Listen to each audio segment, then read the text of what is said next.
अनधिकृत बाईक टॅक्सीवर निरंतर कारवाई चालू राहील. परिवहन मंत्री प्रताप सरनाईक. राज्य शासनाने ई बाईक टॅक्सी धोरण निश्चित करण्याची प्रक्रिया सुरू आहे. त्यानंतर संबंधित संस्थांनी परवानगी काढून आपली ई बाईक टॅक्सी सुरू करावी. तथापि शासनाच्या आदेशाला न जुमानता परवान्याशिवाय अनधिकृतपणे बाईक टॅक्सी सेवा सुरू असलेल्या रॅपिडो, ओला, उबेर यासारख्या कंपन्यांवर मोटार परिवहन विभागामार्फत सातत्याने कारवाई सुरू राहील, अशी माहिती परिवहन मंत्री श्री प्रताप सरनाईक यांनी दिली. मंत्री सरनाईक म्हणाले की मुंबई महानगर परिसरात बाईक टॅक्सी अग्रिगेटर सेवा परवाना प्राप्त न करता सुरू ठेवण्यात आल्याच्या अनेक तक्रारी नागरिकांकडून प्राप्त झाल्या आहेत. शासनाने अशा सेवा परवाना मिळेपर्यंत बंद ठेवण्याचे आदेश दिले असून संबंधित ॲग्रिगेटर कंपन्यांनी त्या संदर्भात प्रतिज्ञापत्रही देखील सादर केले होते.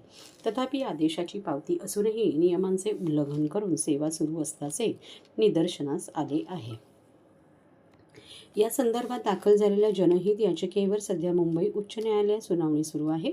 ई बाईक टॅक्सी ॲग्रिगेटर धोरण निश्चितीची नुसती फाईल शासनाच्या विधी व न्याय विभागाकडे विचाराधीन आहे. यावर लवकरच निर्णय होतील. तोपर्यंत संबंधित कंपन्यांनी आपली बाईक सेवा बंद ठेवून शासनाला सहकार्य करणे अभिप्रेत असताना त्यापैकी रॅपिडो, ओला, उबेरसारख्या कंपन्या शासनालाही न जुमानता आपली अनधिकृत बाईक टॅक्सी सेवा सुरू ठेवत आहे. या पार्श्वभूमीवर काल सायंकाळी विशेष कारवाई करण्यात आली.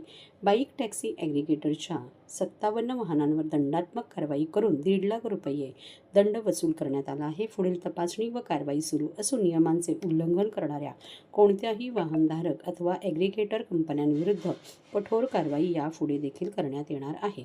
तसेच या संदर्भात शासनाच्या आदेशाची वारंवार पायमल्ली करणाऱ्या कंपन्यांचे परवाने कायमचे रद्द करण्याचे निर्देश श्री मंत्री प्रताप सरनाईक यांनी मोटर परिवहन विभागाला दिले आहेत.